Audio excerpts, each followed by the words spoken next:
इश्क महबूब खुदा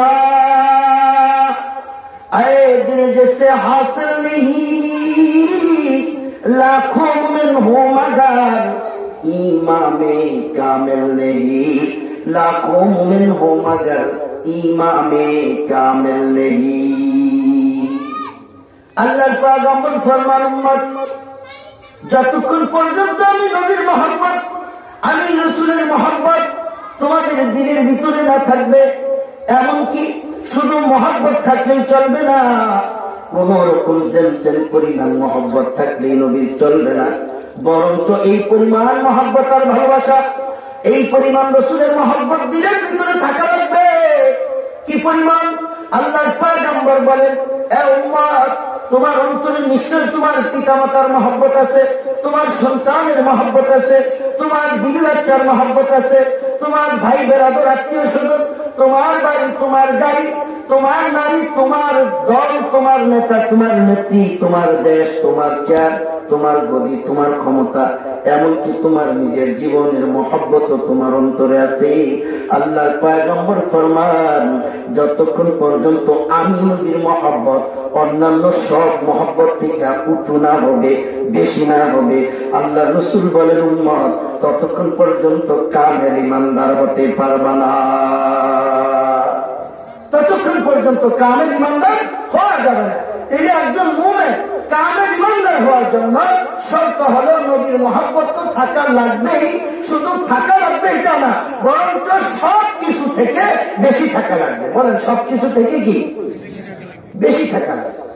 সাহাবায়ে কেরাম রাদিয়াল্লাহু তাআলা আজমাইনগণ আল্লাহর পয়গম্বরকে নিজের জীবন থেকে, বিবি বাচ্চা থেকে, আম্মা আব্বা থেকে, দল থেকে, নেতা থেকে, নেত্রী থেকে বেশি মহব্বত করেছেন। সমস্ত সাহাবায়ে কেরাম আল্লাহ রাসূলকে সবচাইতে বেশি ভালোবাসতেন, আর যারা আল্লাহর পয়গম্বরকে বেশি ভালোবাসতেন তাদের মধ্যে সবচাইতে বড় যিনি আশিক রাসূল বলতে পারবেন না? সবচাইতে বড় আশিক রাসূলের নাম কি? মাশাআল্লাহ, মাশাআল্লাহ। আল্লাহ রাসূল বলেন আমার কাছে এক নাম্বার প্রিয় হলো সালাত। কি? মাশাআল্লাহ। এক নাম্বার প্রিয় হলো নামাজ। নামাজ আল্লাহ রাসূলের কাছে এত প্রিয় ছিল, এত প্রিয় ছিল, আল্লাহর পয়গম্বর দীর্ঘ রাত পর্যন্ত দীর্ঘ সময় দাঁড়ায় দাঁড়ায় নামাজ পড়ার কারণে আল্লাহ রাসূলের পা মুবারকগুলি ফুইলা যেত, ফুইলা। সাহাবায়ে কেরাম সকালে রাসূলের পা মুবারকগুলি দেখে বলতেন আতাতাকাল্লাফু হাযা ইয়া রাসূলুল্লাহ, ও গো রাসূল এত কষ্ট আপনি কেন করেন? ওয়াকাদ গফারাল্লাহু মা তাকাদ্দামা মিন যামবিকা ওয়া মা তাআখার, ও রাসূল আল্লাহ আপনার আগের গুনাহ পরের গুনাহ সব মাফ করে দিবেন, আপনার তো কোনো গুনাহ নাই, তারপরেও এত কষ্ট কইরা এত নামাজ আপনি কেন করেন? এত নামাজ আপনি কেন করেন? সারা রাত দাঁড়ায় দাঁড়াইয়া পা গুলো ফুলে গেছে আপনার। একটা মানুষ কত সময় দাঁড়ায় নামাজ পড়লে পা ফুলে? কি বলে আল্লাহ রাসূল বলে পালা আফালা আকুনু আবদান শাকুরা। রাসূল বলেন এত কষ্ট কেন করব না, এত নামাজ কেন করব না? আমার আল্লাহ আমার কি দেয় নাই কও? আমাকে ইমামুল আম্বিয়া বানাইছেন, আমাকে সাইয়্যিদুল মুরসালিন বানাইছেন, আমাকে খাতামুন নবিয়্যিন বানাইছেন, আমাকে রাহমাতাল লিল আলামিন বানাইছেন, আমাকে হাউজে কাউসার দান করবেন, আমাকে মাকামে মাহমুদ দান করবেন। কিয়ামতের মাঠে আল্লাহ তাআলার প্রশংসার ঝান্ডা লিওয়াউল হামদ এটা আমি রাসূলের হাতে থাকবে। আমি কিয়ামতের মাঠে আগে উঠব, আমি আগে সুপারিশ করব, আমার সুপারিশ আগে গ্রহণ করা হবে, আমি তো আগে জান্নাতে যাব। এই সাহাবায়ে কেরাম তোমাদের মতো একটা সাহাবায়ে কেরামের জামাত আল্লাহ তাআলা আমাকে দান করেছেন, কিয়ামত পর্যন্ত আনেওয়ালা একটা উম্মত আল্লাহ তাআলা আমাকে দান করেছেন। এত নাজুনামত যে আল্লাহ তাআলা আমাকে দান করেছেন, আমি কি আমার সেই আল্লাহর শুকরগুজার বান্দা হব না? আমি আল্লাহর শুকরিয়া আদায় করার জন্য এত নামাজ পড়ি, এত নামাজ পড়ি। আল্লাহু আকবার বলেন। এতে বোঝা যায় আল্লাহর পয়গম্বর বলেন আমার কাছে সবথেকে প্রিয় হলো নামাজ। নামাজ যেন আল্লাহ তাআলা আমাদেরকেও প্রিয় বানাই দেয়, আমাদের কাছেও প্রিয় বানাই দেয়।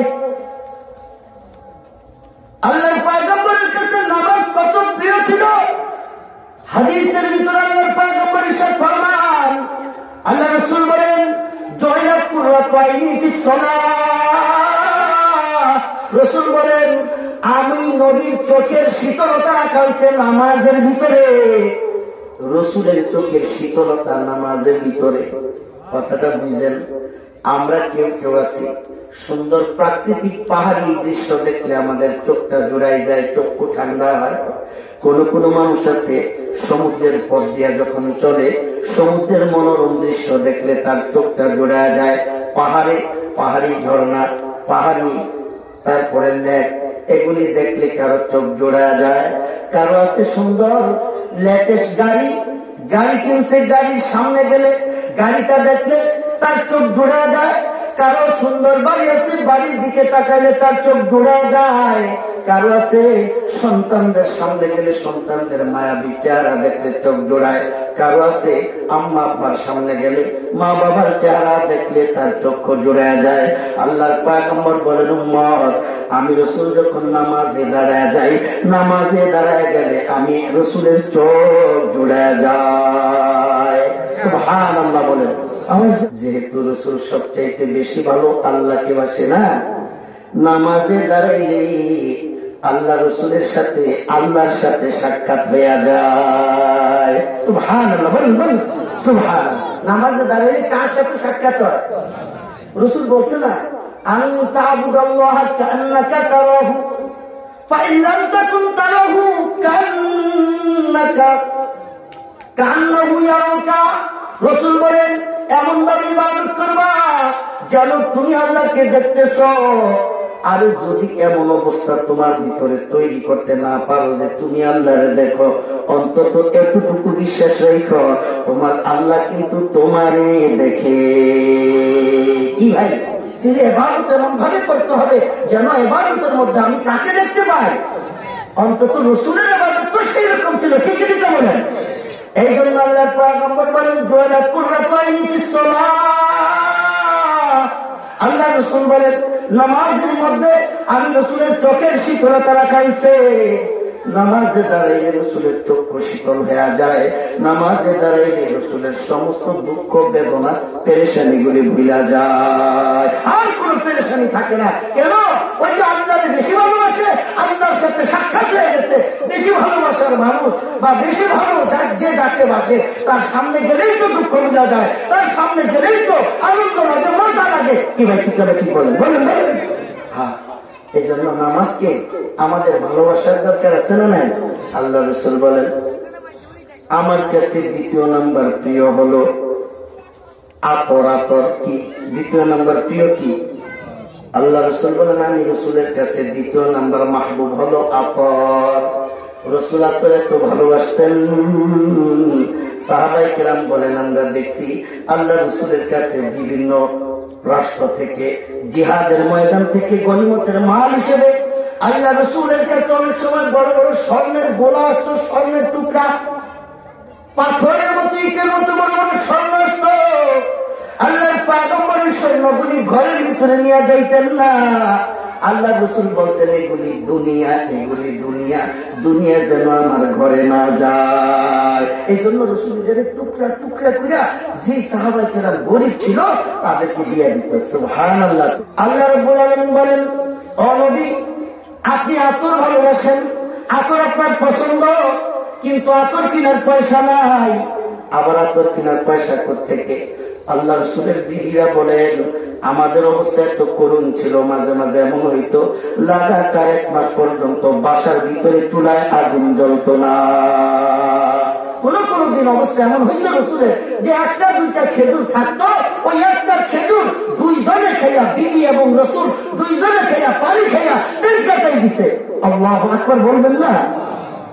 আল্লাহ তাআলা কুদরতি ভাবে আপনার শরীরে ঘাম মোবারক গুলিকে বিশ্বের দামি আতর বানিয়ে দিলাম। সুবহানাল্লাহ। পালতা হে बीच को मिट्टी की तारीकी में कौन, पालता है बीच को मिट्टी की तारीकी में कौन, कौन दरियाओं की मौजों से उठाता है सहाब, कौन दरियाओं की मौजों से उठाता है सहाब।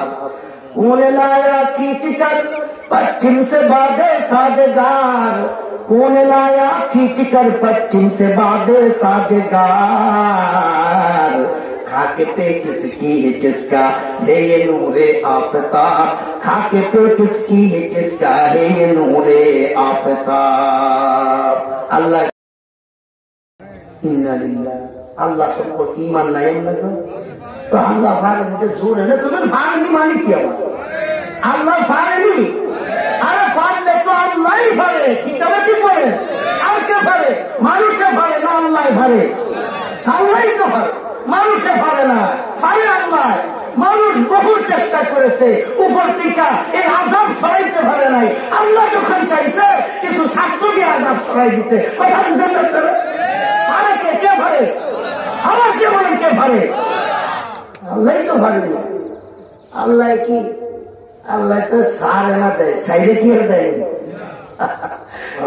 3 নাম্বার রসুল বলেন আমার কাছে 3 নাম্বার মাহবুব হলো, 3 নাম্বার প্রিয় হলো নেককার দিনদার বিবি। কি বিবি? নেককার দিনদার বিবি। বিবি যদি দিনদার হয়, বিবি তাহাজ্জুদ পড়বে, স্বামীকেও জায়গায় দিয়ে বলবে আসেন তাহাজ্জুদ পড়ি। বিবি যদি নেককার হয়, বিবি ইবাদত করবে, স্বামীকে বলবে আসেন ইবাদতে লাগা যাই।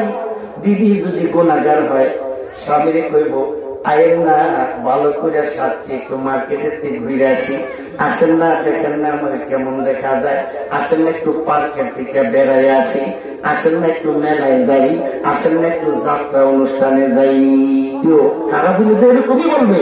আবু বকর সিদ্দিক বলেন রসুল আমার কাছে 3 জিনিস বড় প্রিয়। 1 নাম্বার আর রসুল আমার কাছে সবচেয়ে প্রিয় 1 নাম্বার মাহবুব হলো অনবী আপনি মুহাম্মদ রাসূলুল্লাহ সাল্লাল্লাহু আলাইহি ওয়াসাল্লামের চেহারার দিকে ভালোবাসার মায়ার নজরে প্রতিটা মুহূর্ত তাকাইয়া থাকা। আল্লাহু আকবার বলেন। আবু বকর বলেন আমার কাছে 2 নাম্বার মাহবুব হলো, 2 পছন্দ হলো রাসূল আমারে আমার আল্লাহ যত সম্পদ দান করেছেন সমস্ত সম্পদগুলি আপনি মুহাম্মদ রাসূলুল্লাহর জন্য ব্যয় করে দেওয়া। দেখছেন তাকাই থাকা রাসূলের চেহারার দিকে, সম্পদ ব্যয় করা তাও রাসূলের জন্য। আমার কাছে 3 নাম্বার মাহবুব হলো, আমার কাছে 3 নাম্বার প্রিয় হলো আল্লাহ তাআলা আমাকে যে মেয়ে দান করেছেন, আমার একটা মেয়ে আপনি মুহাম্মদ রাসূলুল্লাহ সাল্লাল্লাহু আলাইহি ওয়াসাল্লামের কাছে বিবাহ দেওয়া।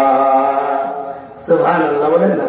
সব নবীর জন্য তাকাই থাকবে নবীর চেহারার দিকে, সম্পদ ব্যয় করবে সব নবীর জন্য।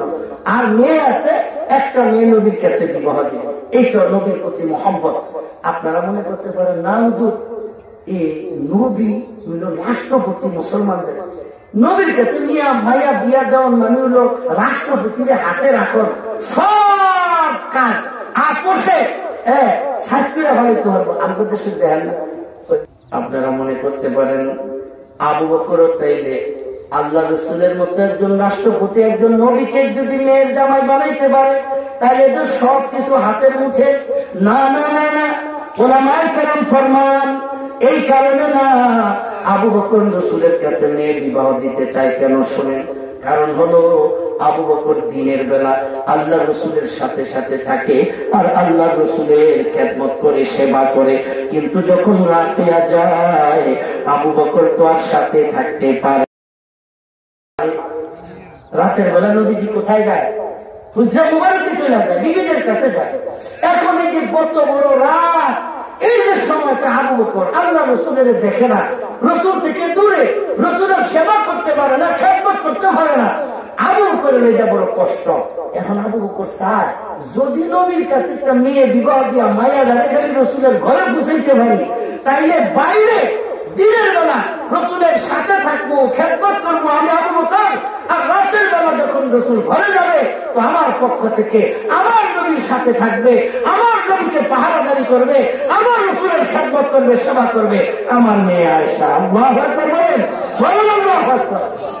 বুঝছেন কেমনে বুঝাইলে বুঝবেন কি মহব্বত নবীর প্রতি, কি ভালোবাসা।